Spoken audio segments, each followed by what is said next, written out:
On the day of my wife's sister's wedding, I found my photo at the gate with a sign, "Do not let the poor in-law in." I turned and left in silence. For hours later, she realized her wedding had ended. When I went home, so there I was, pulling up to what had to be the most Instagram-perfect wedding venue in the entire tri-state area. I'm talking about one of those places that charge you $50 just to breathe their artisanal oxygen.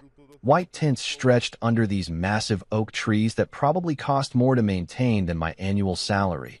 And there was this stone archway absolutely drowning in roses that looked like they'd been individually blessed by Martha Stewart herself. The whole setup screamed, "We have more money than sense," which, knowing my in-laws, was pretty much their family motto. This was Talia's big day, my wife Sophie's younger sister, the golden child who could literally set fire to an orphanage and still get praised for her creative spirit. I'd been mentally preparing for this circus for months, and honestly, I was ready to play my part. Help set up chairs, carry things, smile at distant relatives who'd inevitably ask what I do for work, with that special tone reserved for people they suspect might not own a yacht. I straightened my jacket, the good one I'd bought specifically for this event, because God forbid I show up in something from Target, and took a deep breath. The place smelled like expensive perfume, and that particular brand of entitlement that comes with having a trust fund. Guests were already floating around like they were auditioning for a Real Housewives episode, all polished shoes and designer handbags that cost more than my car payment. And that's when I spotted Leo, the security guard they'd hired for the event. Now, Leo seemed like a decent enough guy, the kind of working-class dude who probably thought this whole production was as ridiculous as I did. But when he stepped directly into my path, clipboard in hand, I knew something was off. The way he looked at me, like he was about to deliver the world's most uncomfortable news, made my stomach drop. "Sorry, sir," he said, and I could tell he really was sorry. Poor bastard was just doing his job. Then he pointed to his clipboard, and I swear to God, time slowed down like I was in some twisted movie scene. There, clipped to the top of his official wedding security paperwork, was my photograph. Not a good one, either. It looked like they'd pulled it from my Facebook profile, the one where I'm squinting because Sophie took it right after I'd been staring at my phone screen for 3 hours. But the photo wasn't the worst part. Oh no, that honor belonged to the text underneath it, printed in bold, unmistakable letters. "Do not let the poor in-law in." For a moment, I honestly thought I was hallucinating. Maybe I'd had a stroke in the parking lot. Maybe this was some elaborate prank, and someone was going to jump out with a camera and tell me I'd been punked. But Leo's increasingly uncomfortable expression told me this was real. This was actually happening. The silence that followed was the kind you only experience right before a tornado hits. Even the birds seemed to shut up, like Mother Nature herself was holding her breath to see how this train wreck would unfold. Meanwhile, guests continued their elegant parade past us, wrapped in clouds of perfume that probably cost more per ounce than gold. A few of them glanced in my direction, took in the scene, me standing there like an idiot, Leo clutching his clipboard like a life preserver, and then quickly looked away with that practiced indifference rich people use when they encounter anything unpleasant. That my brain was still trying to process what I was seeing when muscle memory kicked in. I pulled out my phone and called Sophie, because surely this had to be some kind of misunderstanding. Maybe someone had mixed up the clipboards. Maybe this was meant for some other poor in-law. Though honestly, what kind of family has multiple poor in-laws they need to ban from weddings? "Sophie," I said when she picked up, and I could hear the sound of champagne glasses clinking and people laughing in the background. "There's been some kind of mix-up here. The security guard has my picture with instructions not to let me in because I'm the poor in-law." There was a pause that lasted about 3 seconds too long. 3 seconds that told me everything I needed to know before she even opened her mouth. "Marcus," she whispered, and I could tell she was trying to move somewhere more private. "Please don't start. Today is not about you. Not about me." I was staring at my own face on a blacklist, and somehow this wasn't about me. But before I could even begin to unpack that particular piece of logic, she hung up. Just like that. Click. Dial tone. End of conversation. I stood there for another moment, phone still pressed to my ear like maybe she'd call back and explain that this was all some hilarious misunderstanding. Like maybe she'd say, "Oh my God, Marcus, I can't believe my family is this stupid. Come in, we'll fix this right now." But that call didn't come. Instead, I got to taste that metallic flavor that fills your mouth right before you either throw up or punch something. It's the taste of humiliation mixed with rage, seasoned with a generous helping of disbelief. I'd experienced it before, usually during family dinners when my father-in-law would make his little comments about people who work with their hands, or when my mother-in-law would ask if I was still doing that little job of yours. But this was different. This was deliberate. This was calculated. Someone had taken the time to print out my picture, write those words, and attach it to official wedding security instructions. Someone had looked at my face and decided I wasn't worthy of being in the same space as their precious guests. That I looked at Leo, who was clearly wishing he was anywhere else in the world. Poor guy was probably making minimum wage to deal with this kind of rich people drama. I nodded at him. Not his fault, just following orders, and said, "No worries, man. I get it." And then I did something that probably shocked everyone who knew me. I didn't argue. I didn't make a scene. I didn't demand to speak to the manager or threaten to call my lawyer. I just turned around, walked back to my car with as much dignity as I could muster, and drove away. Very, very calmly. Because sometimes, when people show you exactly who they are, the best thing you can do is believe them. And what my wife's family had just shown me was that they considered me such a liability, such an embarrassment, that they'd rather ban me from the wedding than risk having their guests see me and realize they'd let their daughter marry down. Well, message received, loud and clear as I drove away from that perfect venue with its perfect tints and perfect roses. I felt something I hadn't expected, relief. Because for the first time in years, I knew exactly where I stood with these people. And it turned out, I didn't stand anywhere at all. The drive home was one of those weird, out-of-body experiences where you're going through the motions of normal life while your brain is basically screaming into the void. I kept my hands steady on the wheel, maintained a respectable speed, used my turn signals like a law-abiding citizen, all while replaying the last few months in my head like some masochistic highlight reel. See, here's the thing about being the poor in-law that nobody talks about. You become invisible in the most spectacular way possible. You're there, you're helping, you're doing stuff, but somehow it all gets attributed to family effort or everyone pitching in. It's like being a ghost who pays bills and moves furniture. Take last month, for instance. Margaret, that's my delightful mother-in-law, had called me at 7 in the morning, practically hyperventilating because the rental company had screwed up the table delivery. Did she call her precious daughter Talia? Nope. Did she call her husband Harlan, who supposedly knows people in the event business? Hell no. She called me, because somehow I'd become the family's unofficial crisis manager, so there I was, spending my Saturday morning driving to 3 different rental places, sweet-talking managers, and basically performing miracles to make sure Princess Talia had the exact shade of ivory table she'd seen in some wedding magazine. And when I finally got it sorted, Margaret told everyone at dinner that she'd handled the table situation, like I was just the Uber driver who happened to be in the area. Or how about the time 2 weeks ago when the photographer's backup equipment got stolen from his car? Guess who got the panicked phone call at 10 p.m. on a Tuesday? Not the bride's wealthy parents who could have easily covered new equipment. Me. Because apparently, I'm the go-to guy for small emergencies, which is rich people speak for problems that require actual money and effort to solve. I'd driven across town to meet Hollis Reed, the photographer, at a 24-hour camera shop, helped him pick out replacement gear, and put it on my credit card because his insurance wouldn't kick in until the next week. Did anyone thank me at the family dinner that Sunday? Well, Harlan did mention that the photography situation had been handled smoothly, which I guess was his way of acknowledging my existence without actually acknowledging my existence. The really beautiful part was the suit situation. 3 weeks ago, Harlan had called me in a panic because his tuxedo rental was all wrong. Apparently, the place had given him something more appropriate for a prom in 1987 than his daughter's wedding. So naturally, I dropped everything, picked him up, and spent 4 hours driving around to different formal wear places until we found something that met his standards. 4 hours.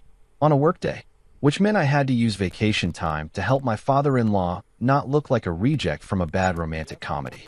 And the whole time he's going on about how these service people don't understand quality, how back in his day, you could count on businesses to get things right the first time. The irony of him complaining about service while I was literally providing him with unpaid chauffeur and personal shopping services was apparently lost on him. But it wasn't just the big stuff. It was the endless parade of small favors that added up to me basically being their unpaid personal assistant. Emergency hotel bookings when their out-of-town guests realized that staying in Manhattan during wedding season was going to cost them more than a small car. Backup transportation when the shuttle service tried to jack up their prices at the last minute. Hell, I'd even paid for Margaret's hair and makeup trial runs because the salon required a deposit and she'd forgotten her wallet. Every single time, it was the same story. Marcus is so resourceful.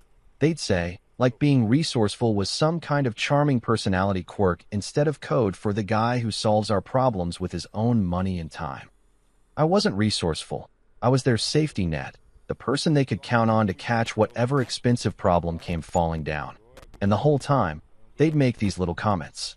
Nothing directly insulting. Mind you, they were too classy for that. Just these casual observations about how different our backgrounds were. How interesting it must be for me to experience their world.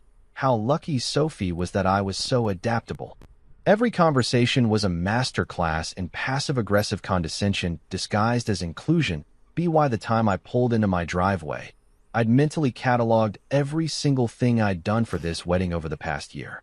The running around, the emergency fixes, the deposits, the favors, the smile and nod sessions while they talked about me like I was some fascinating anthropological specimen they'd decided to adopt. That I sat in my car for a minute, staring at my house. My normal, middle-class house in my normal, middle-class neighborhood where nobody gave a damn about the thread count of your sheets or whether your watch was expensive enough to be taken seriously.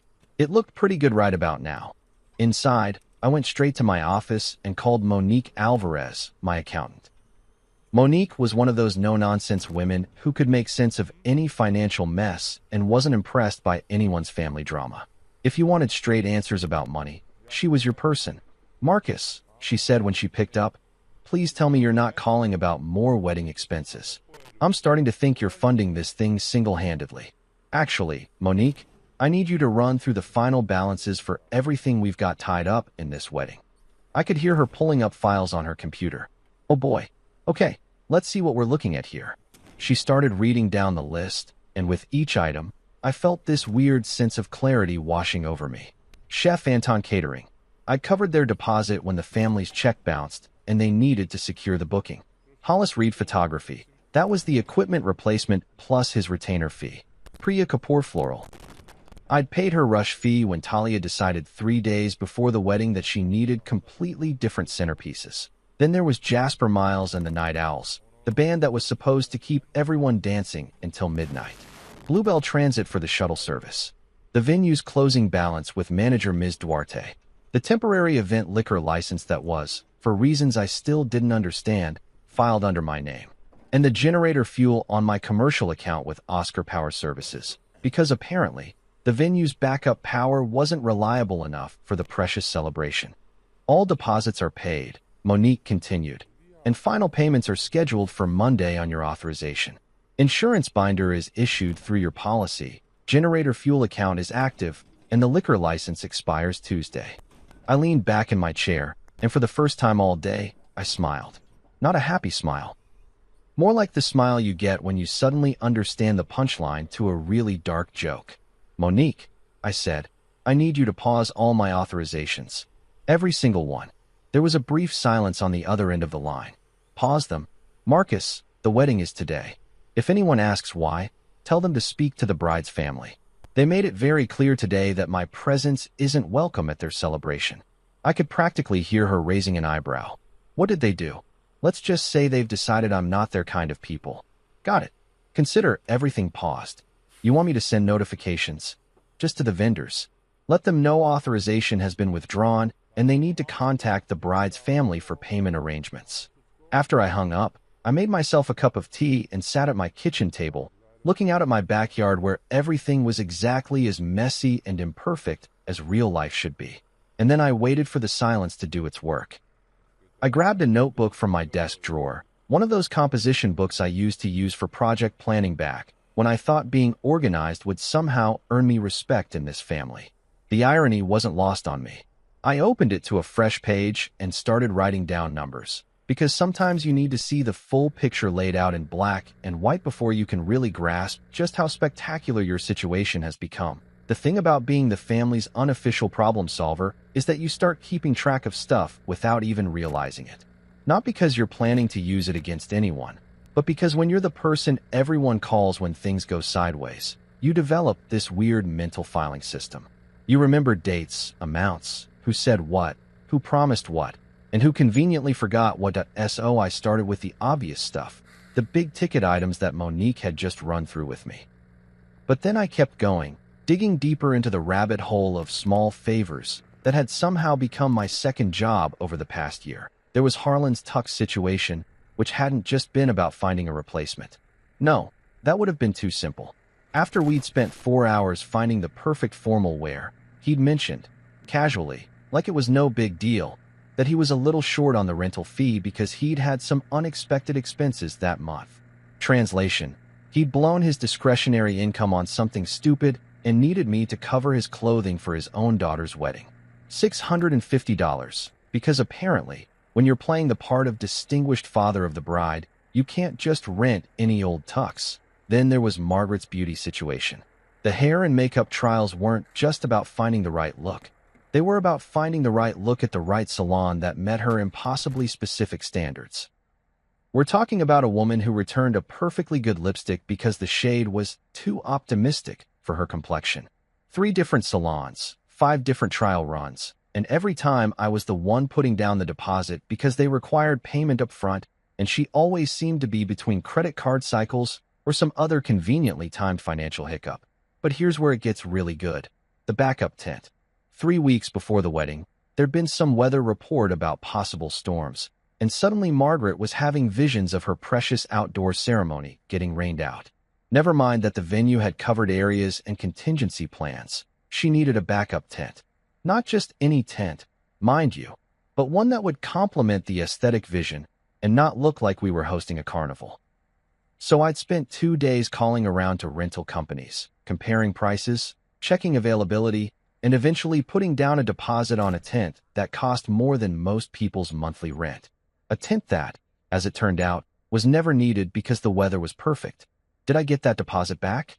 Well, technically yes, but only after I agreed to let them keep a cancellation fee that was basically highway robbery with a bow on top. The emergency hotel situation was another masterpiece of family logistics. Apparently, when you're planning a wedding in the New York area and you don't book accommodations until the last minute, you discover that hotel prices during peak wedding season are approximately equivalent to the cost of a small space mission. Who knew? So when their out-of-town relatives started calling in a panic because they couldn't find anywhere to stay that wouldn't require them to take out a second mortgage, guess who got to play travel agent? I'd spent an entire weekend calling hotels, negotiating rates, and putting blocks of rooms on my credit card because the relatives couldn't guarantee their arrivals and hotels wanted secured bookings. 6 rooms at the Marriott, 4 at the Hampton Inn, and 2 suites at some boutique place that Margaret insisted was more appropriate for family than the perfectly fine chain hotels I'd originally found. 12 rooms total, 3 nights each, all guaranteed on my personal credit because heaven forbid the precious relatives should have to deal with the stress of securing their own accommodations. Then there was the shuttle service drama. The original company they'd booked had tried to jack up their prices 2 weeks before the wedding, claiming there'd been some kind of miscommunication about the distance and timing. Classic bait-and-switch nonsense, except instead of telling them to pound sand and finding a different company, the family had just assumed I'd handle it, which I did, because apparently, I'm an idiot with a hero complex. I'd negotiated with 3 different transportation companies, compared routes and timing, and ultimately booked with Bluebell Transit because they offered the best combination of reliability and cost.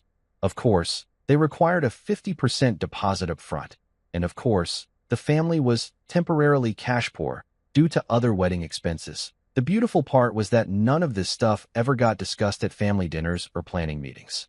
It all happened in private phone calls and emergency texts, like some kind of shadow wedding that was running parallel to the official celebration.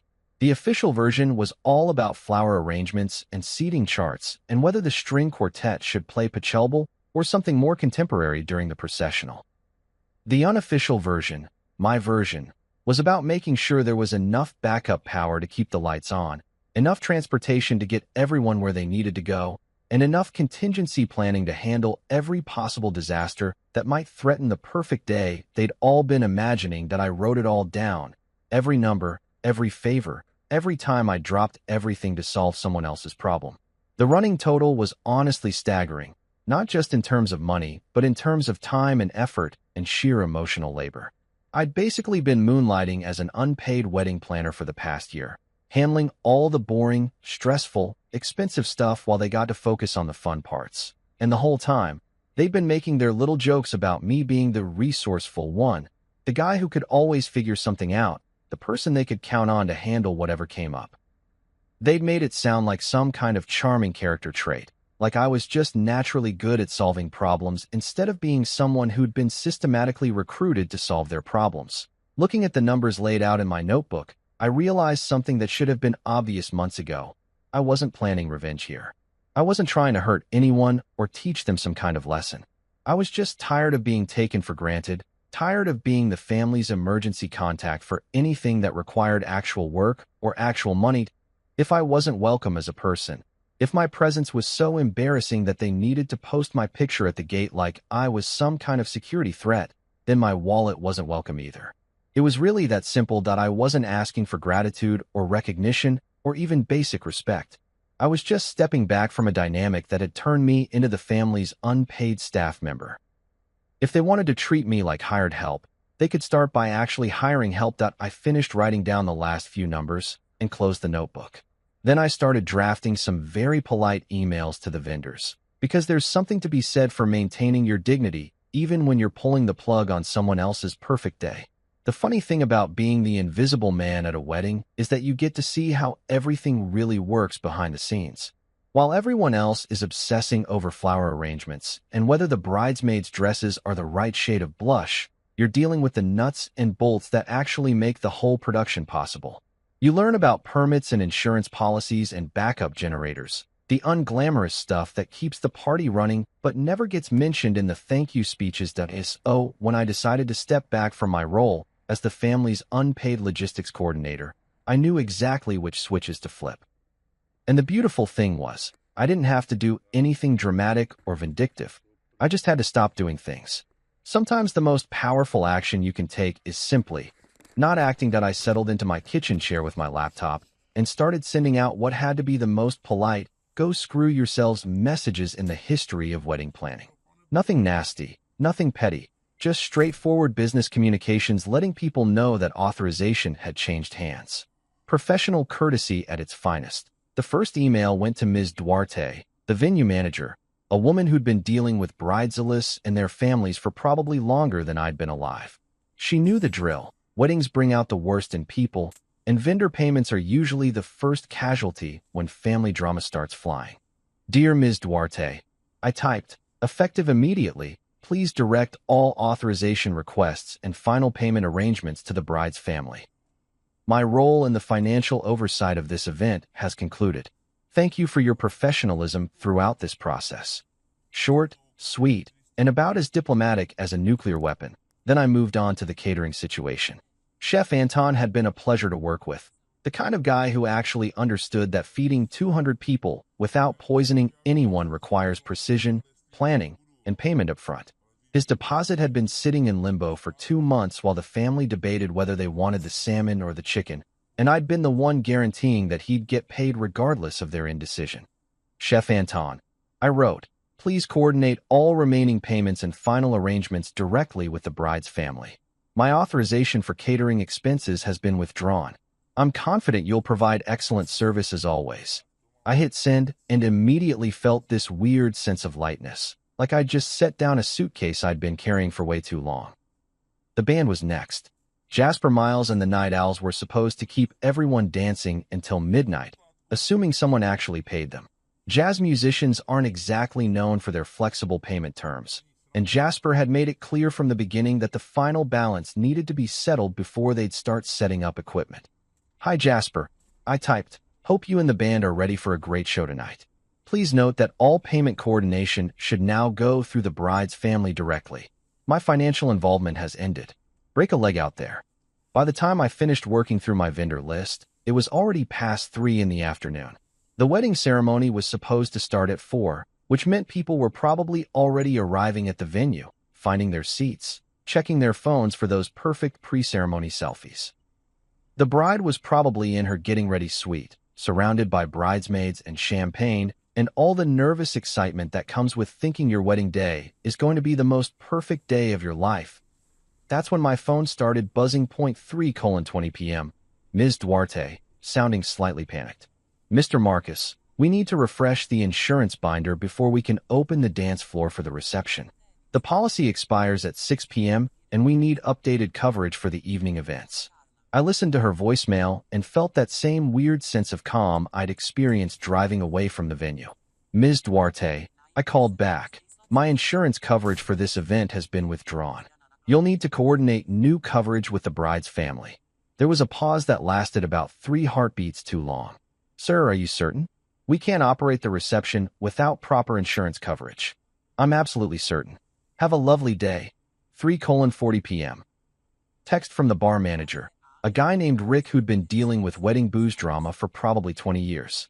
Hey Marcus, your name is on the liquor permit as the responsible party. Just confirming everything's still valid for tonight's service? I texted back. Authorization withdrawn. Contact bride's family for new permit arrangements. My phone immediately rang. Dude, what do you mean withdrawn? We can't serve alcohol without a valid permit, and yours is the only one on file. That's correct, I said. You'll need a new permit from someone else. But the ceremony starts in 20 minutes. Yes, it does. Good luck with that. 3:55 p.m. Oscar from the generator company, calling from what sounded like the cab of his truck. Marcus, my man, just pulling up to the venue now. Fuel release is on your account, right? Want to make sure we're good to go before I start the hookup. Actually, Oscar, that account authorization has been canceled. You'll need to get payment approval from someone else. Canceled? Today? Brother, I've got a truck full of diesel and a crew ready to set up. You can't just cancel on the day of the event. I'm not canceling anything, I said. I'm just no longer authorizing payment. There's a difference. I could hear him muttering something that probably wasn't appropriate for mixed company. So what am I supposed to do with this fuel? I'd suggest talking to the people who actually wanted the generator. Have a good one, Oscar. By 4:10 p.m., the dominoes were starting to fall in exactly the way I'd expected. When you've been the invisible backbone of an operation for long enough, you develop a pretty clear understanding of how quickly things can unravel when that backbone suddenly disappears. The bar closing was the first real sign that my little paper revolution was working. Nothing dramatic, just Rick putting up a discreet sign and starting to pack away bottles. Can't serve alcohol without a permit, and getting a new permit on a Saturday afternoon is about as likely as finding a unicorn that does taxes. 4:18 p.m. My phone buzzed with a text from Jasper.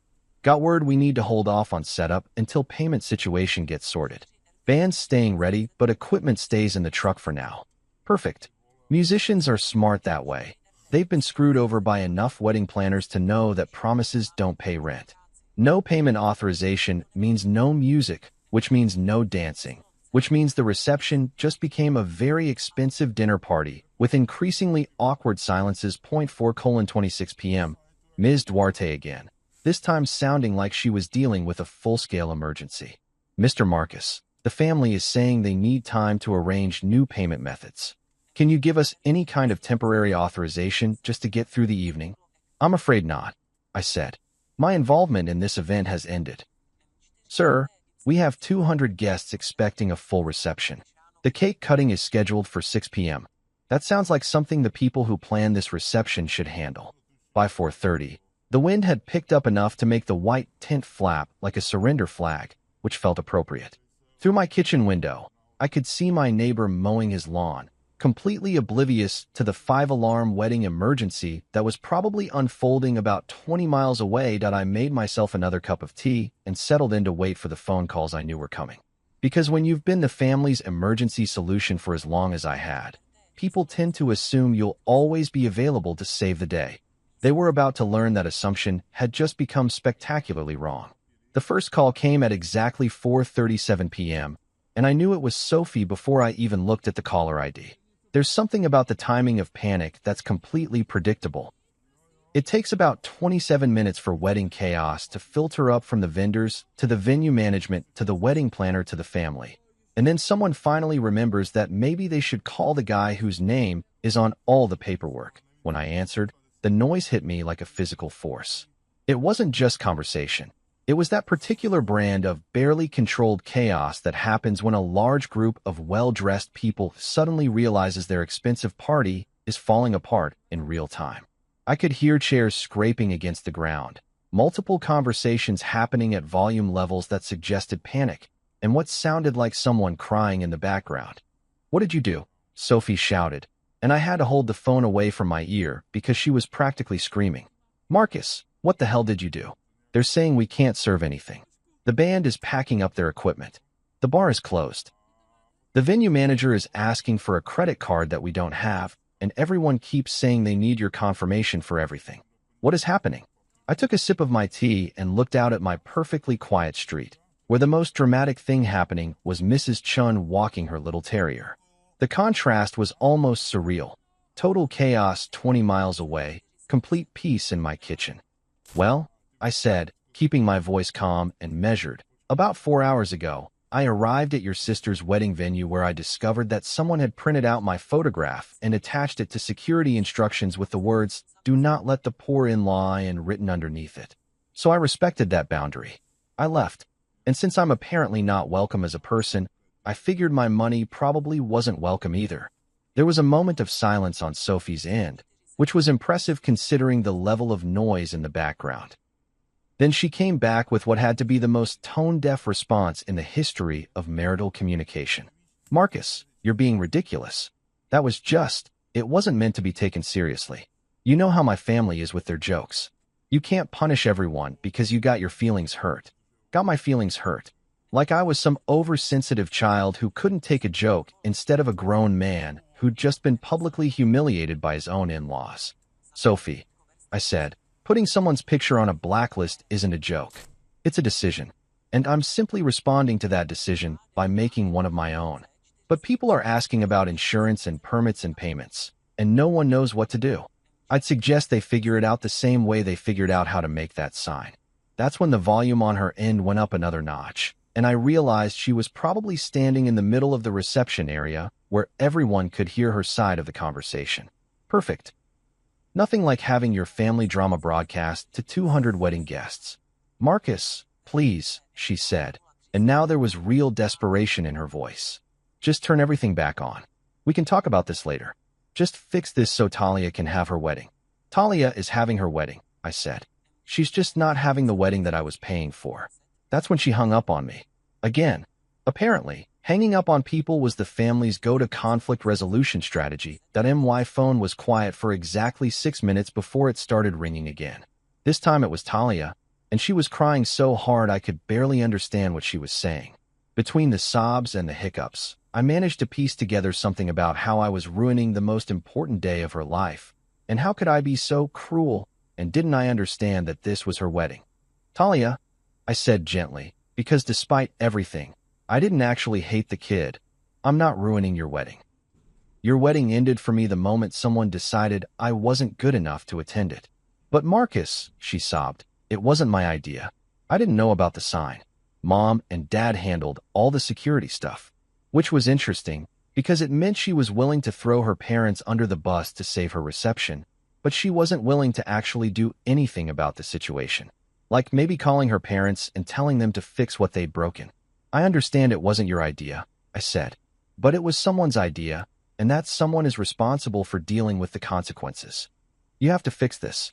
The cake cutting is in an hour, and there's no music, and people are asking what's wrong," and that's when the phone got grabbed away from her, because suddenly I was listening to Margaret's voice. And she was using that particular tone that rich white women deploy when they're talking to someone they consider beneath them but need something from. "Marcus," she said, like she was addressing a particularly slow child, "I don't know what kind of tantrum you think you're throwing, but this is neither the time nor the place. You are being incredibly selfish, and you need to stop this nonsense immediately." Tantrum, nonsense, selfish, the holy trinity of condescending dismissal. "Margaret," I said, I'm sitting in my kitchen drinking tea. I'm not throwing anything. I'm simply not funding an event where I'm not welcome. Don't be dramatic. It was a misunderstanding that got blown out of proportion. A misunderstanding, I repeated. Someone printed my picture, wrote, "Do not let the poor in-law in" underneath it, and gave it to security. That's a pretty specific misunderstanding. It was meant to be humorous. Humor, I said, is supposed to be funny. This was just cruel. You're punishing everyone because you can't take a joke. And there it was. The same argument Sophie had tried. The same complete inability to understand that what they'd done wasn't a harmless prank, but a deliberate humiliation. They genuinely seemed to believe that as long as they called it a joke, they could say or do whatever they wanted without consequences. I'm not punishing anyone, I said. I'm simply not subsidizing people who think it's funny to put a slur under my picture. There's a difference. A slur? Don't you think you're being a little overdramatic? Margaret, what would you call it when someone posts a sign saying, "Don't let the poor in-law in"? I'd call it a family joke that you're taking way too seriously. I looked out my window again, where everything was still perfectly normal and quiet. Mr. Rodriguez was washing his car. A couple of kids were riding bikes down the sidewalk. Normal people living normal lives. Not one of them worried about whether they were poor enough to be banned from family events. You know what, Margaret? You're absolutely right. It is a family joke. And now the family gets to figure out how funny it really is. I could hear her saying something else, probably about how unreasonable I was being, but I'd stopped listening. Instead, I was thinking about all the times over the past year when I dropped everything to solve their problems. All the times they'd called me resourceful, when what they really meant was useful. All the casual comments about my background and my job and my different perspective on things, they'd made their position clear. I was the poor in-law, someone to be tolerated but not respected, someone whose money was welcome but whose presence was embarrassing. Well, message received. And my response was equally clear.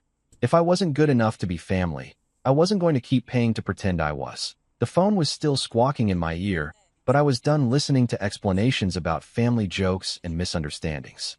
I'd heard all I needed to hear. Margaret, I said, cutting her off mid-sentence, I hope you have a lovely evening figuring out how to fund the rest of this celebration. I'm sure it'll be educational. And then I hung up, turned off my phone, and went to make myself a sandwich. Because apparently, I was going to miss dinner. The rest of the evening was blissfully quiet. I turned my phone off after the Margaret conversation, made myself a decent sandwich, and settled in to watch a baseball game like it was any other Saturday night.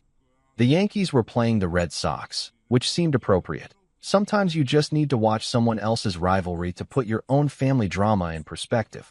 Around 7:30, I started hearing text notifications pinging on my silenced phone, but I ignored them. Whatever crisis was unfolding at the wedding venue, they'd made it clear I wasn't welcome to be part of the solution.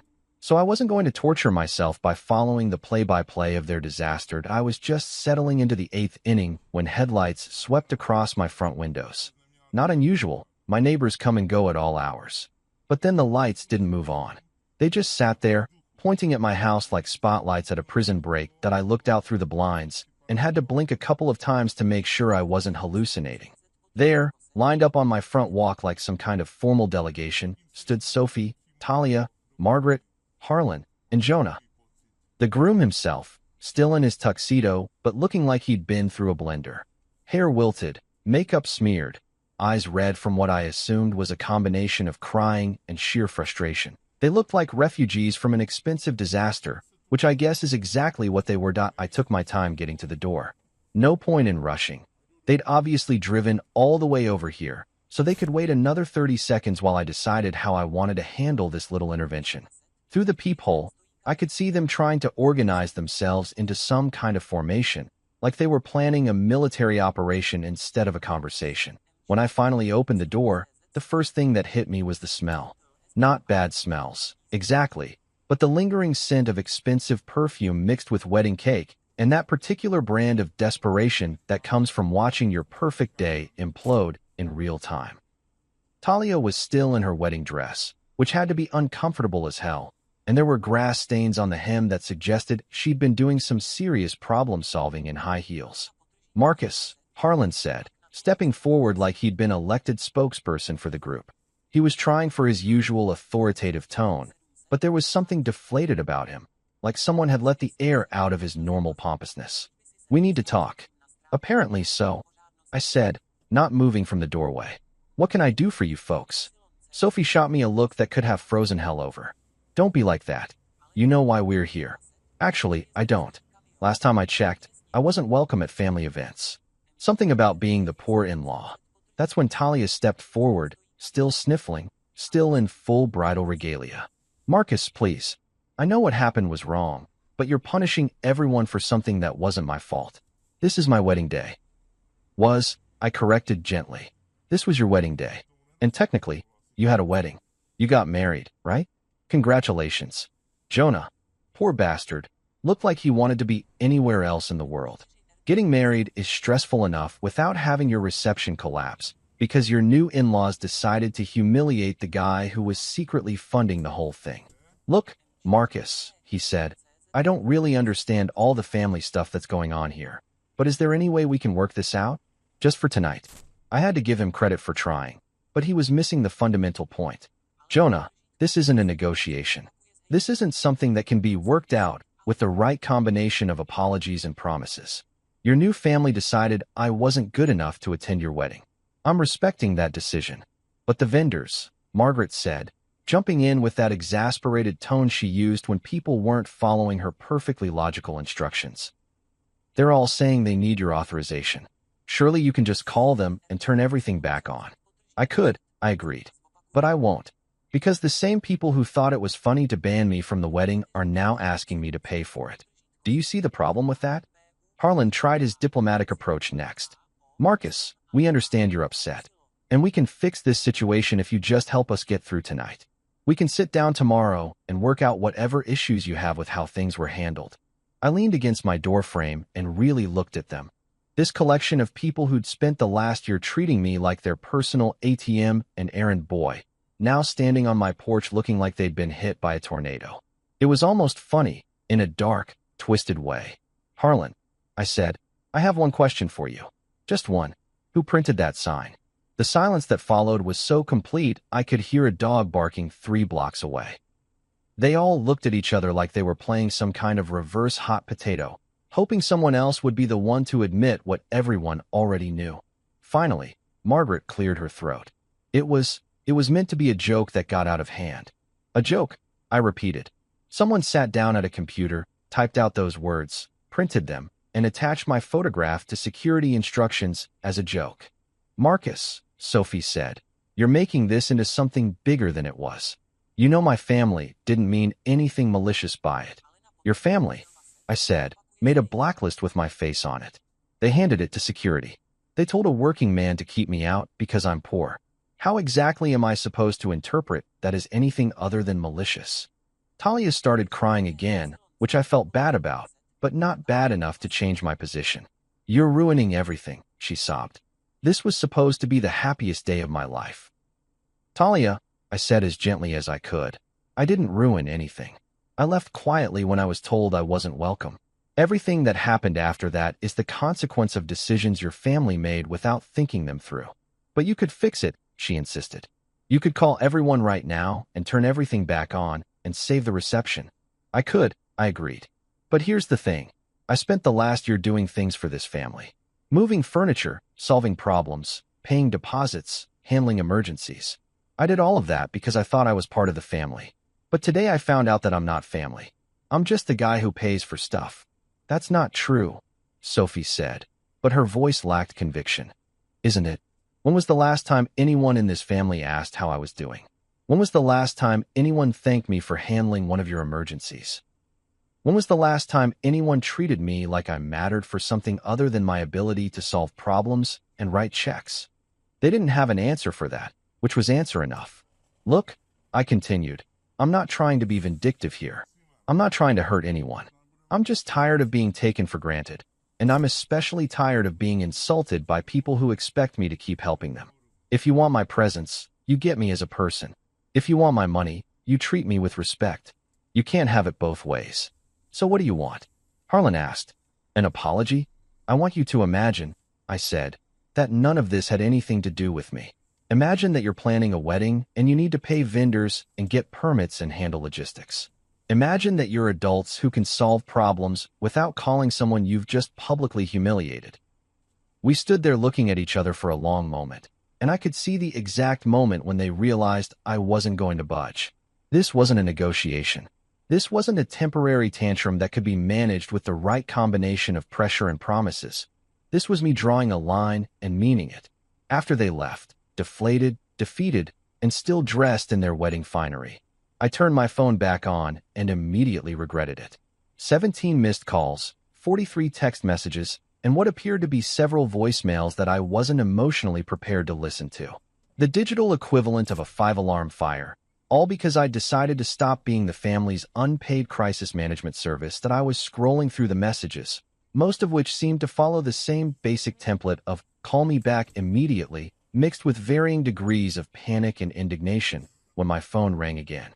The caller ID showed Lydia Chun, Sophie's cousin who worked at some big bank in Manhattan. Lydia was one of those family members who existed on the periphery of the drama, close enough to know what was happening but smart enough to stay out of the line of fire.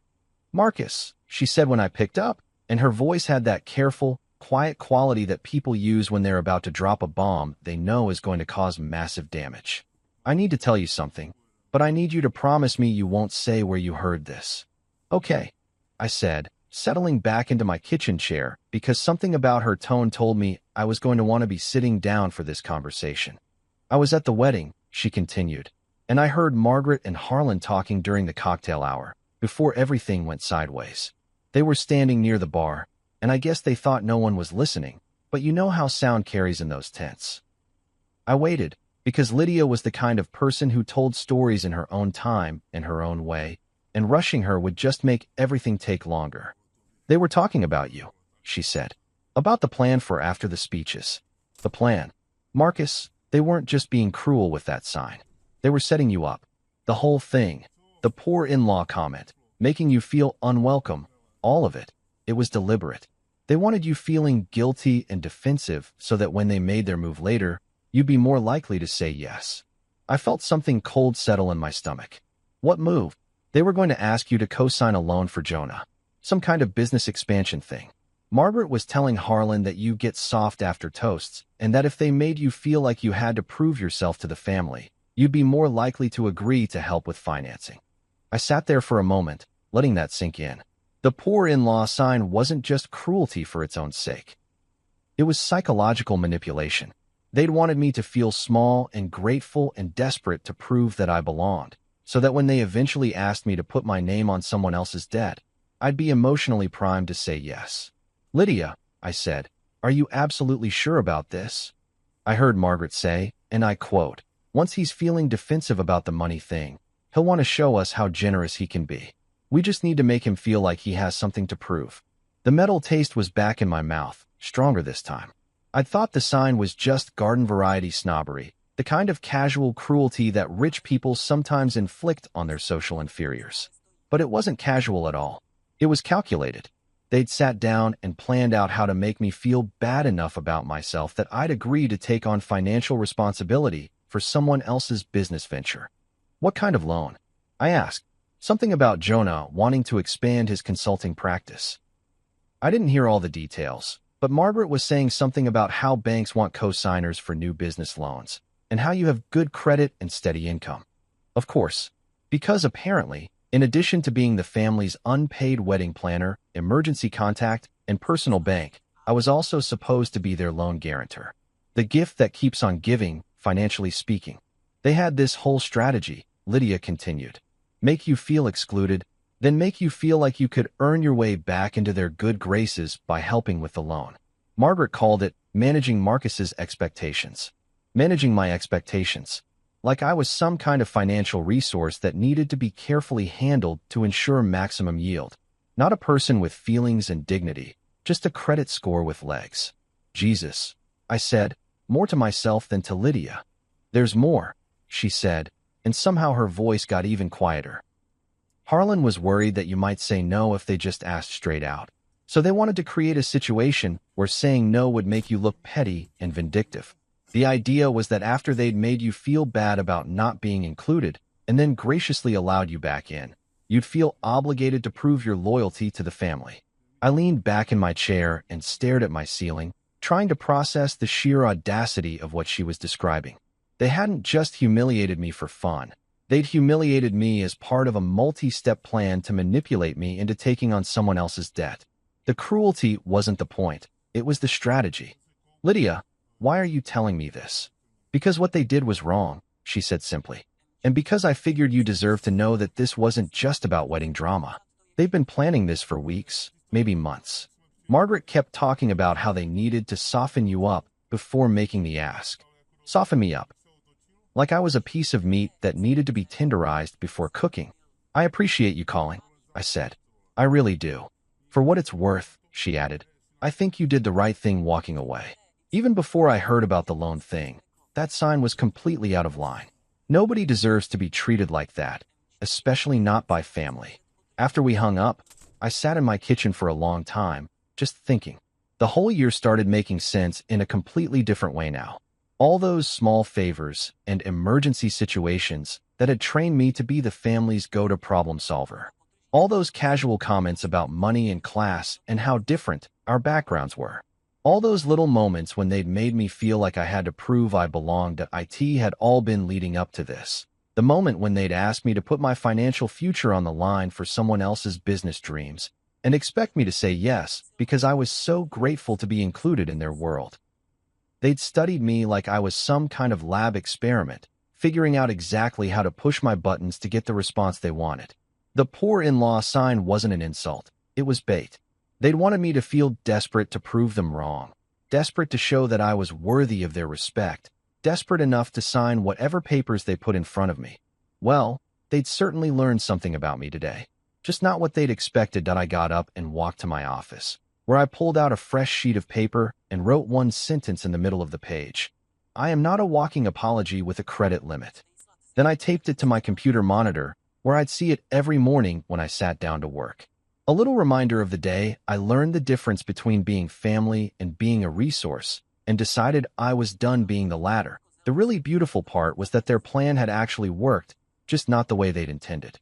They had managed my expectations. They taught me to expect exactly nothing from them, which was probably the most valuable lesson anyone had ever given me. I woke up Sunday morning feeling like I'd been hit by a truck, which made sense considering I'd spent most of the night staring at the ceiling and replaying Lydia's phone call in my head. There's something uniquely exhausting about discovering that people you've been trying to help have actually been running a long con on you. It's like finding out your therapist has been taking notes for a tell-all book that my phone had accumulated another dozen messages overnight, ranging from Sophie's increasingly frantic voicemails to what appeared to be a group text from various relatives offering their own versions of damage control. I deleted most of them without reading, because honestly, I was done being lectured about family loyalty by people who'd just spent a year treating me like a walking ATM. But before I could move on with my life, I needed to do one thing.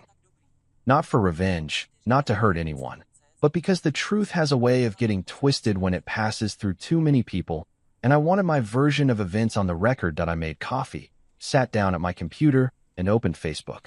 I'm not usually one for social media drama. Most of my posts are pictures of food or complaining about the Yankees pitching, but this felt like one of those times when staying quiet would be the same as accepting blame for something I didn't do. The post I wrote was short, simple, and completely factual. Yesterday, I arrived at my sister-in-law's wedding venue to find my photograph attached to security instructions with the words, "Do not let the poor in-law in" written underneath. I left quietly and did not attend the wedding. For those asking vendors why various services were discontinued, deposits were paid on my credit, final balances were scheduled on my authorization, and legal permits were filed under my name. I have withdrawn all authorizations effective immediately. Please direct questions about payment and service arrangements to the bride's family. That was it. No editorializing, no emotional appeals, no attempts to make anyone look bad. Just the facts, laid out in the most neutral language I could manage.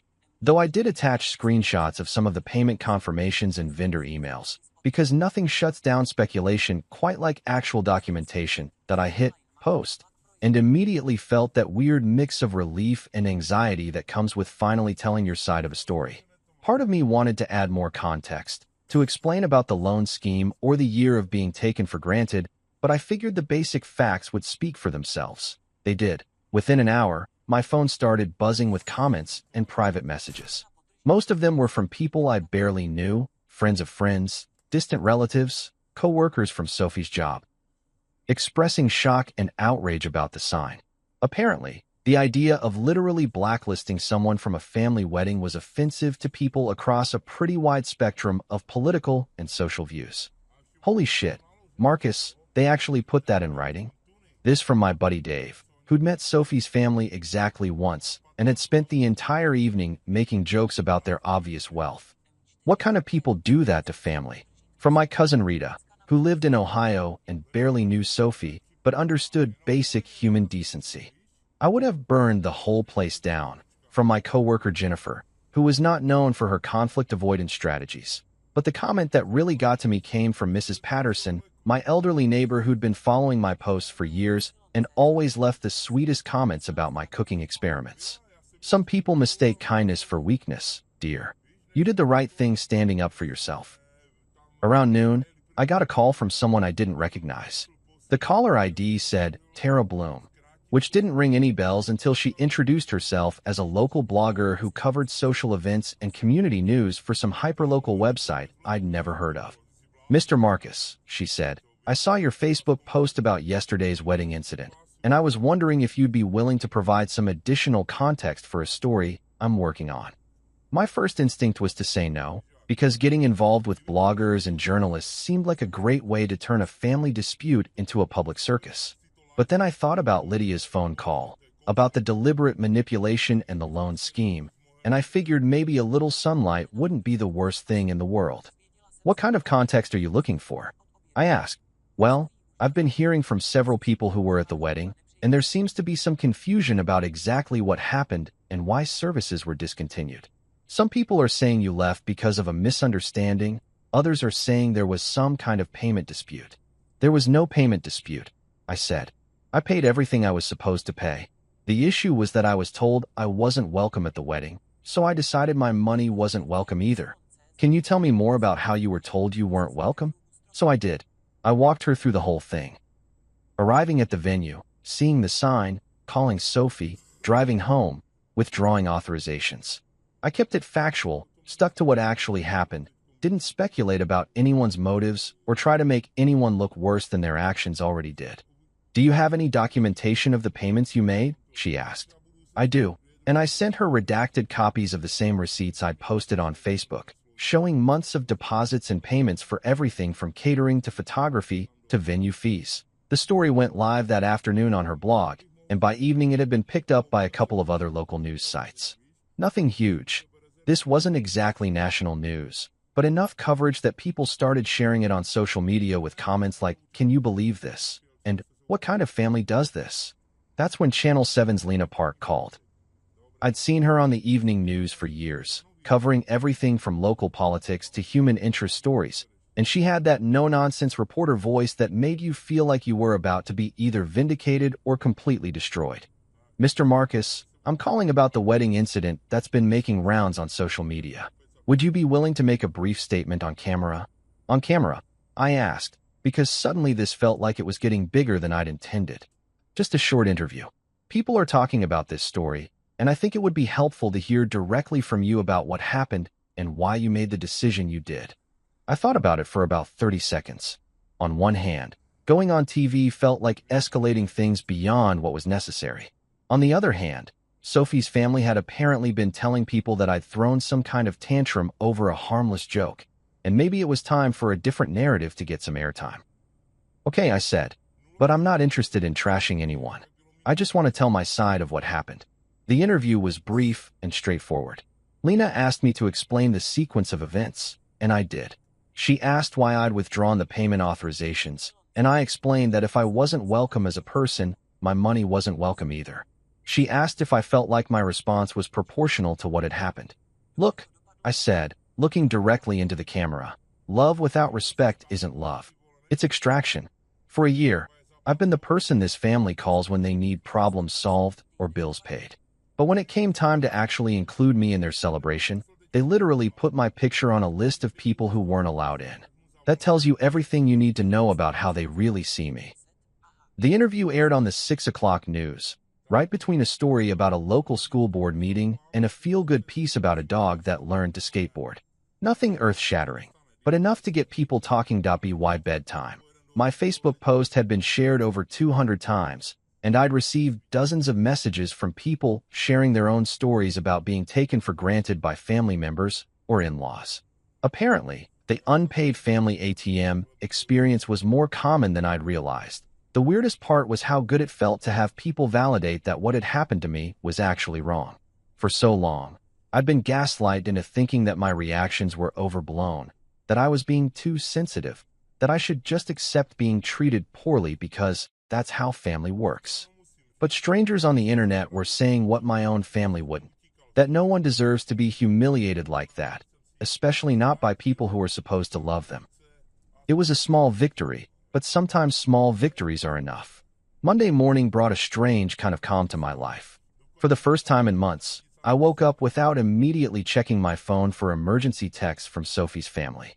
No panic calls about vendor issues, no last-minute requests to handle some crisis that couldn't wait until normal business hours. Just my alarm clock, my coffee maker, and the blessed silence of a life where I wasn't anyone's unpaid emergency contact. I actually made it through my entire morning routine, shower, coffee, checking the news, before my phone started buzzing. But when it did, it wasn't the usual suspects. Instead, I had messages from people I'd forgotten were even connected to this whole mess. Sophie's college roommate, expressing shock about the story. A couple of vendors, thanking me for treating them professionally even while everything was falling apart. Even my own mother, who lived in Florida and had somehow caught wind of the situation through the mysterious network of information that connects all mothers everywhere. Marcus, her voicemail said, "I saw the news story online. That girl's family owes you an apology, and if they had any sense, they'd be grateful you handled this whole thing as gracefully as you did. Call me when you get a chance." It was nice to hear from someone who was unequivocally on my side, even if that someone was biased by the simple fact of having given birth to me. Work was weird. My coworkers had seen the story. Apparently, Jennifer had made sure everyone in the office knew about it. And I kept getting these sympathetic looks and awkward conversations where people tried to express support without directly trash-talking my wife's family. American workplace diplomacy at its finest. "That's rough, man," my supervisor Kevin said during our Monday morning check-in. "You holding up okay?" "I'm fine," I said, which was mostly true. "Just glad it's over." "Is it over?" Good question. I was hoping it was, but experience had taught me that Sophie's family wasn't great at accepting outcomes they didn't like. They were more the type to keep pushing until they either got what they wanted or exhausted everyone involved in the process. That I got my answer around 6 p.m. when I looked out my kitchen window and saw them coming up my front walk again. Same delegation as Saturday night, but somehow they looked even more deflated. Talia had traded her wedding dress for jeans and a sweater, but she was still carrying her bouquet like it was some kind of magic talisman that could fix everything. This time, I didn't make them wait on the porch. I opened the door before they could knock, partly because I wanted to get this over with and partly because I was curious about what their next strategy would be. "Marcus," Harlan said, stepping forward with the careful movements of a man who was about to ask for something he wasn't sure he'd get. "Thank you for seeing us. What can I do for you?" I asked, staying in the doorway because I wasn't ready to invite them in for a cozy chat. "We've been talking," Margaret said, "and we realized that things got out of hand this weekend. We want to make this right." "Okay," I said. "How do you plan to do that?" Talia held out her bouquet like she was making some kind of offering. The flowers were starting to wilt around the edges, which seemed appropriate for a peace treaty that was probably doomed from the start. "If you turn everything back on," Harlan said, "we'll apologize publicly. We can draft a statement together, something that acknowledges that the sign was inappropriate and that we're sorry for how everything was handled." I looked at the bouquet, which had probably cost more than most people spend on groceries in a month, and thought about the generator that had coughed to a stop, the band equipment being packed away, the bar lights going dark. All of that had happened on Saturday. It was Monday now. The wedding was over. The moment had passed, and they were still talking about turning things back on, like there was some kind of magical reset button I could push. Turn what back on? I asked. The wedding happened. It's over. We could have a reception, Talia said quickly. A do-over party. Just family and close friends. You could authorize the vendors again, and we could have the celebration we were supposed to have. Jonah, who had been silent up to this point, finally spoke up. We could draft a statement together, he said, echoing Harlan. Something that makes it clear that we recognize what happened was wrong, and that we value you as part of the family. A statement.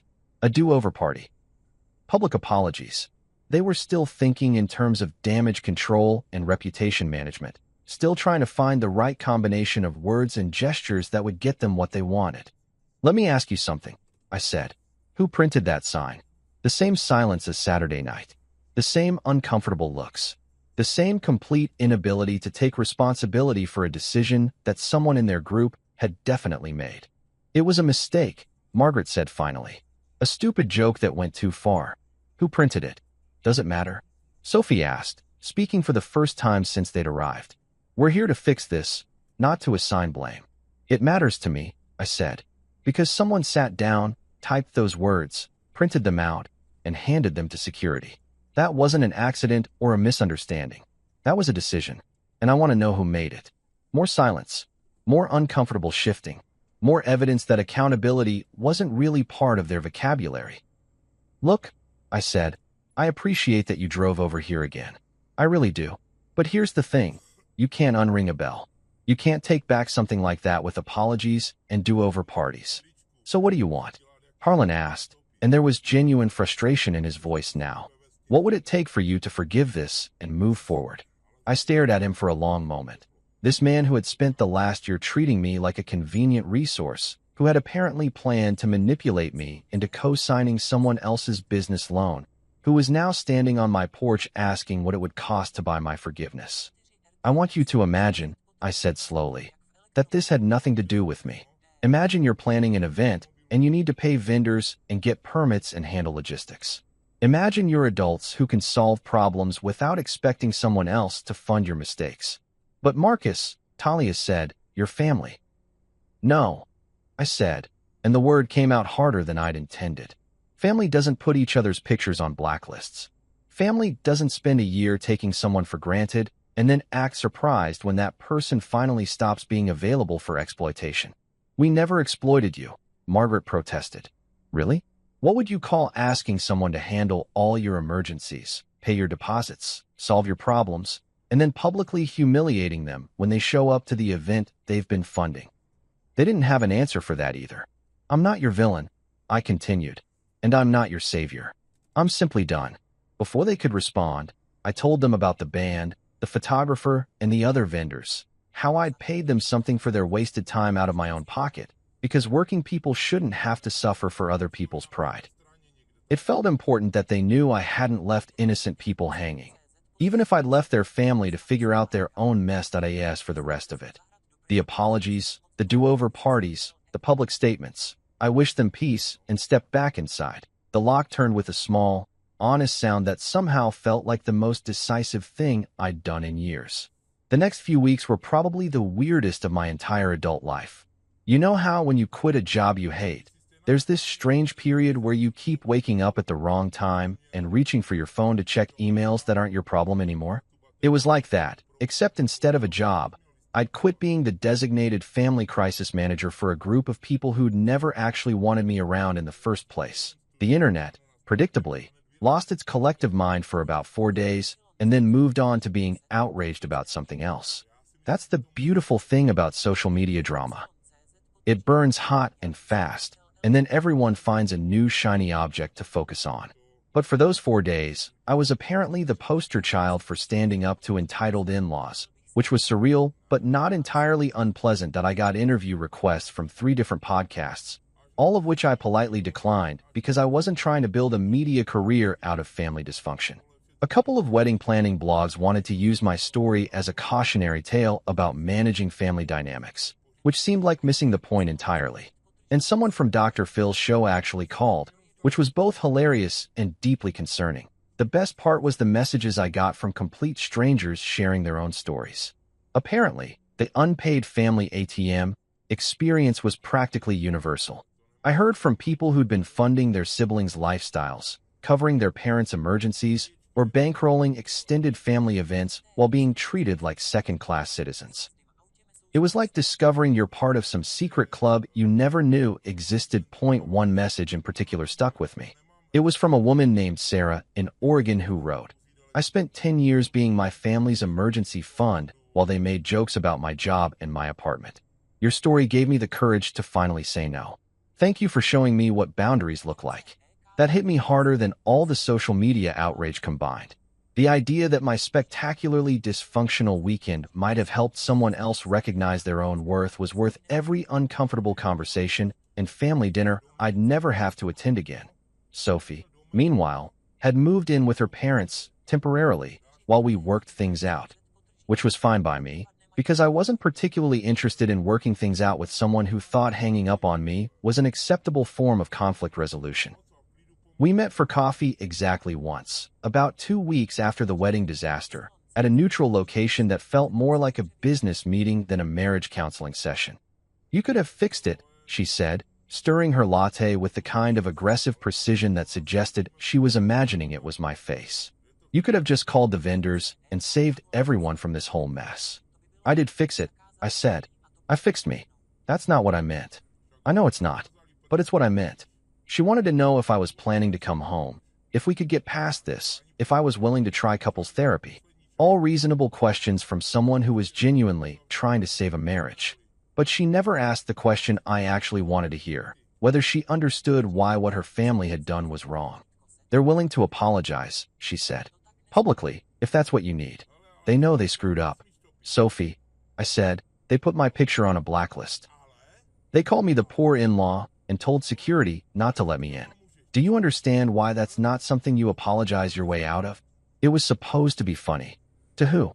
Who exactly was supposed to find that funny? She didn't have an answer for that, which was pretty much the answer I expected. The conversation lasted about an hour and ended with both of us being very polite and very careful not to say anything that couldn't be taken back. She kept my house key but promised to give me plenty of notice before coming by to get her things. I promised to be civil if we ran into each other around town. Very mature, very adult, very much like two people who had just realized they didn't actually know each other as well as they'd thought. A week later, I wrote a letter. Not an email, not a text, but an actual physical letter that I printed out and mailed to every member of Sophie's immediate family. It was the most therapeutic thing I'd done since this whole mess started. "Dear Harlan, Margaret, Sophie, and Talia," it began. "I want to be very clear about how our relationship will work going forward. I will no longer be available for emergency loans, crisis management, or last-minute problem solving. I will not be covering deposits, co-signing anything, or providing backup funding for your plans and events. If you want my presence at family gatherings, you can extend invitations like normal people and treat me with the same basic respect you'd show any other guest. If you can't manage that, then we can be polite acquaintances who occasionally run into each other at the grocery store." I went on for about a page, laying out exactly what I would and wouldn't do going forward. No more secret bills. No more emergency credit cards. No more smiling through insults, because that's just how they are. If they wanted me in their lives, they could have me as a person with boundaries and self-respect. If they didn't want that version of me, then they were welcome to the version that stayed home and minded his own business. It felt amazing to write, even better to print, and absolutely liberating to mail. For the first time in years, I told people exactly what I expected from them instead of just hoping they'd figure out how to treat me like a human being. The responses were predictably varied. Harlan sent back a formal note acknowledging receipt of my letter and expressing hope that we could find a path forward that works for everyone. Margaret sent nothing, which was probably for the best. Talia sent a long, emotional email about how she never meant for any of this to happen and how she hoped I could forgive her family's mistakes. And Sophie sent divorce papers, which, honestly, felt like the most honest communication we'd had in months. That I signed them without drama, without lawyers, without trying to extract some kind of revenge through property division or alimony demands. We split our shared assets down the middle, kept our individual debts separate, and agreed that the house would be mine since I'd been making the mortgage payments anyway.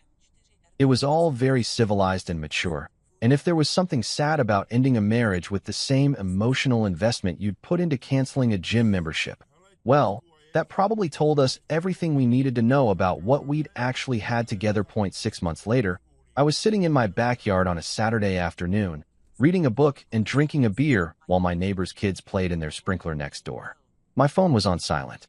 Nobody needed me to solve their emergencies or fund their dreams or manage their crises. It was the most peaceful afternoon I'd had in years. Sometimes a wedding ends when the cake is cut and the last dance is danced.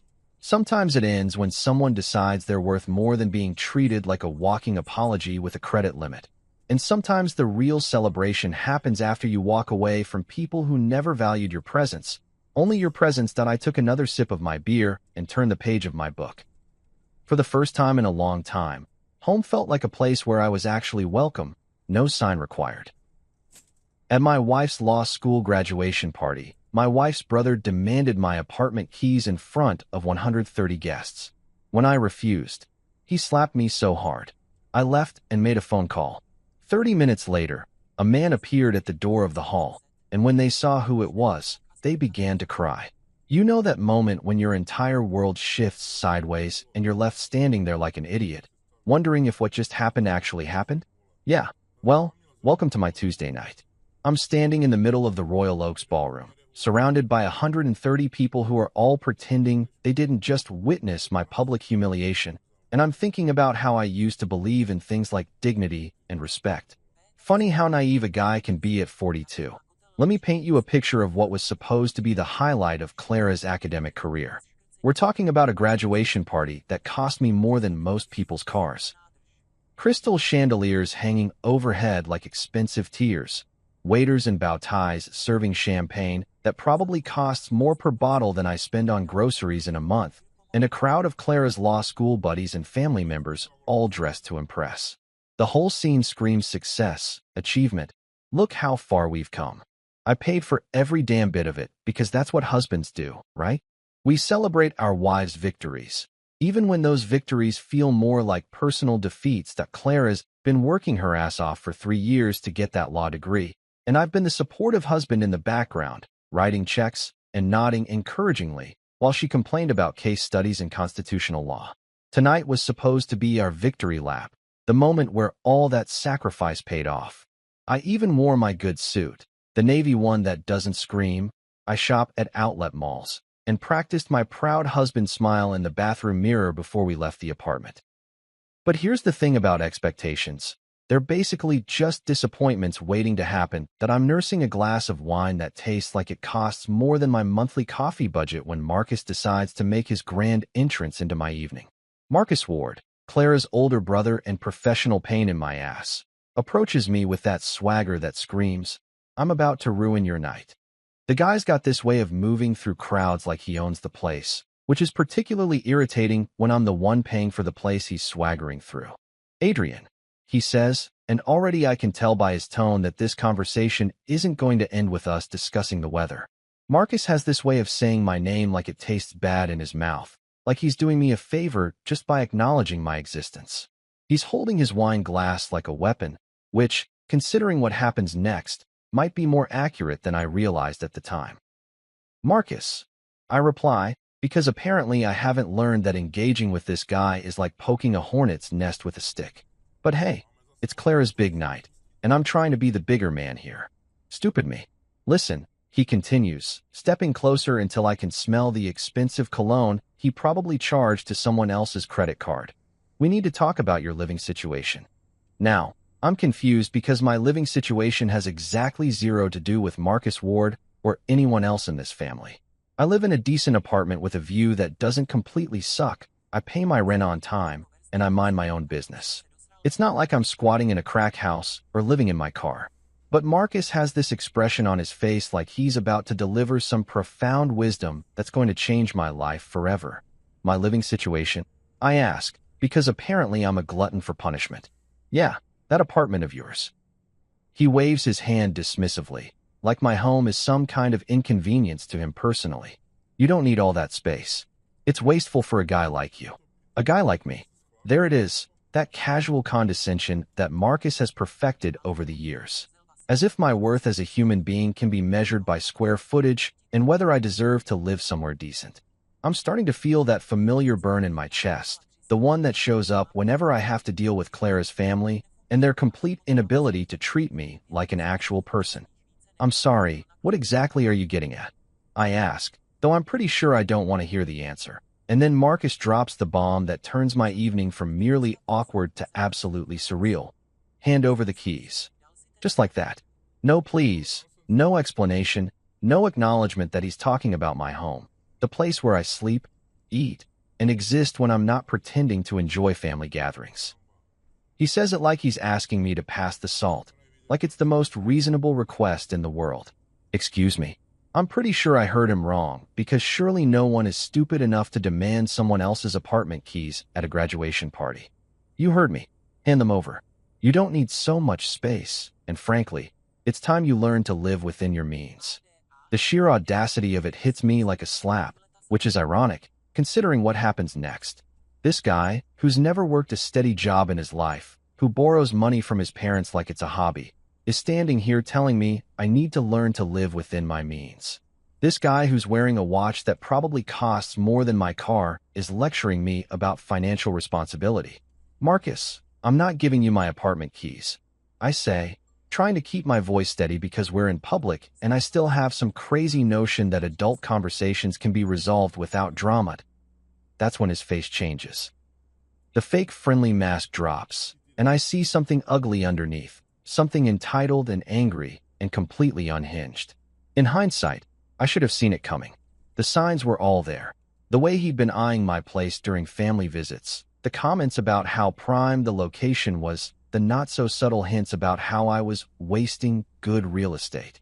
Listen, you little, but I never find out what colorful descriptor Marcus had planned for me because that's when his hand connects with my face. The slap echoes through the ballroom like a gunshot. My ears are ringing, my cheek is on fire, and my glasses, my good glasses, the ones that actually make me look halfway intelligent, go flying across the polished marble floor with a sound like breaking dreams. The whole thing happens in slow motion, like some kind of nightmare where you can see the disaster coming but can't do anything to stop it. And then silence. Complete, absolute, tomb-like silence. 130 people just watched Clara's brother assault her husband at her graduation party, and you could hear a pin drop. I'm standing there with my hand pressed to my burning cheek, looking around at faces that range from shocked to embarrassed to carefully neutral, and not one single person says a damn word. Not Clara's law school friends who spent 3 years listening to her complain about her difficult family. Not her professors who taught her about justice and standing up for what's right. Not her parents who raised her to be better than this. And definitely not Clara herself, who's standing 20 feet away with her mouth hanging open like she's watching a particularly interesting television show instead of her husband being publicly humiliated by her brother. The silence stretches on forever, filled with the sound of my pride cracking like those glasses scattered across the floor. I bend down slowly, carefully, gathering up the pieces of my frames while everyone watches. My hands are shaking, with shock, with humiliation, with an anger so pure it's almost beautiful. But I don't say anything.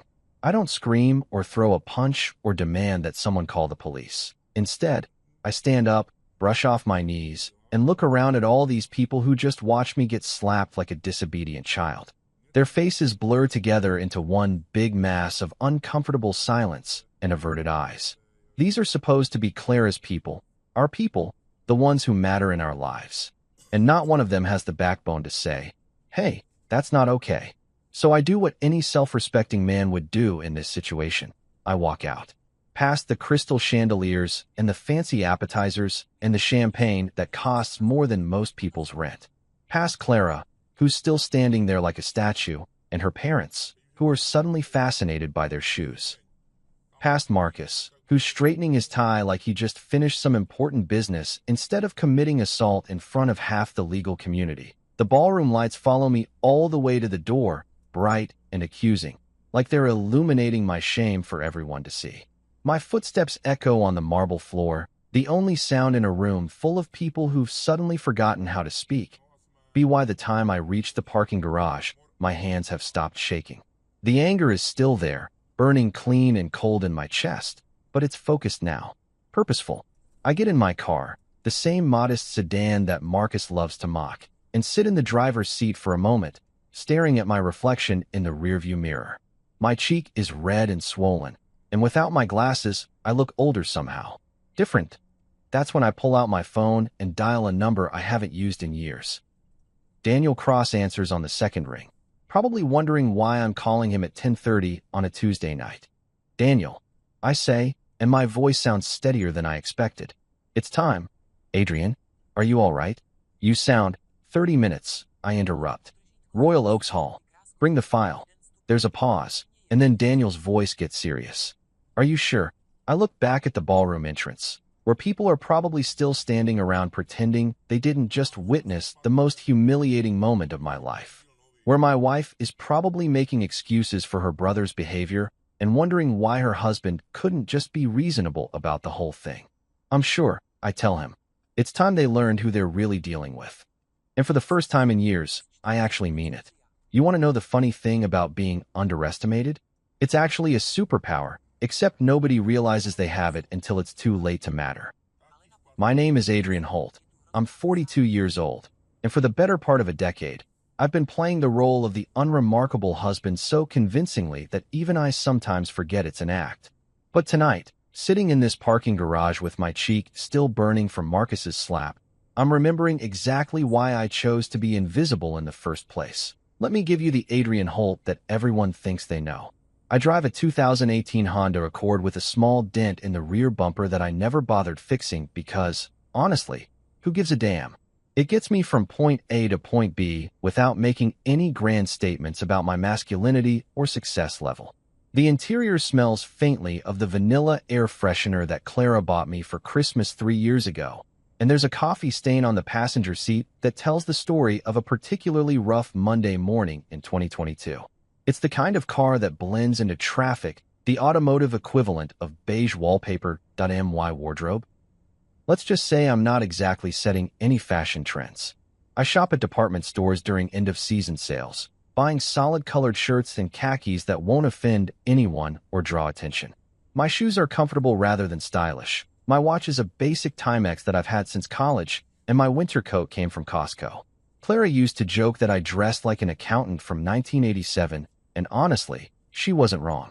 The joke's on her, though, because that's exactly the look I was going for work-wise. I tell people I do consulting, which is vague enough to be true while being specific enough to sound legitimate.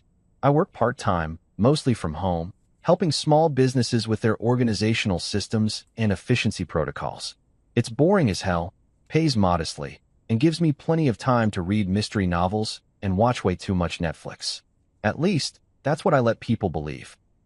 The reality is that I could retire tomorrow and live comfortably for the rest of my life. But where's the fun in that? My apartment, the same one Marcus just demanded the keys to, is furnished with pieces I picked up from estate sales and secondhand stores. The couch is comfortable but not impressive. The dining table seats 4, but wouldn't look out of place in a college dorm, and my television is a perfectly adequate 40-inch model that Clara constantly complains isn't big enough for proper movie watching. I keep the thermostat at 68 degrees in winter and 75 in summer because I'm allegedly frugal, and I buy generic brands at the grocery store like some kind of coupon-clipping suburban dad. This is the Adrian Holt that Clara fell in love with, or at least the one she thought she could manage. See, Clara likes being the star of the show, the successful one, the partner with ambition and drive and a future worth bragging about. When we met 5 years ago at some forgettable networking event, I was the perfect supporting character for her main character energy.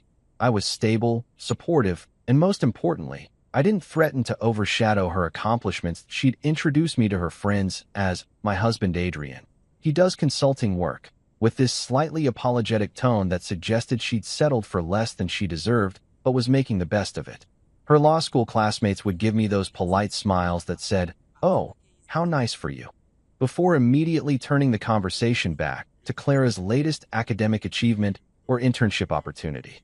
I played along, asking interested questions about tort law and constitutional interpretation, while internally wondering if any of these people had ever had an original thought in their lives. Clara's family, particularly Marcus, took my modest lifestyle as confirmation of their worst assumptions about me. Marcus would show up at family dinners and immediately start commenting on my outdated suits, my embarrassing car, my general failure to live up to whatever standard he'd set for men worthy of his sister's attention. He'd make jokes about how I was lucky Clara loved me despite my obvious limitations, how she could do better if she really wanted to, how my lack of ambition was probably holding her back from reaching her full potential. Clara would laugh. Not uncomfortable, stop it Marcus laughter, but genuine amusement, like his observations were particularly clever insights into my character. She'd pat my arm sympathetically and say things like, Adrian's not ambitious in the traditional sense, but he's very supportive, as if supporting her dreams was the consolation prize for being too mediocre to have any dreams of my own. Her parents weren't much better.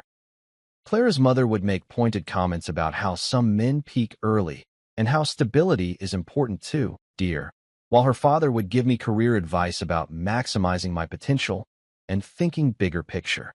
They weren't trying to be cruel. They genuinely believed they were helping me improve myself to become more worthy of their daughter. The condescension was so thick you could cut it with a knife, and I smiled through all of it. Nodded along when Marcus suggested I needed a real job with real responsibilities. Thanked Clara's father for his LinkedIn connection recommendations. Listened patiently when her mother explained how I could dress for the job I wanted, not the job I had. I played the part of the grateful underachiever who was lucky enough to marry above his station and smart enough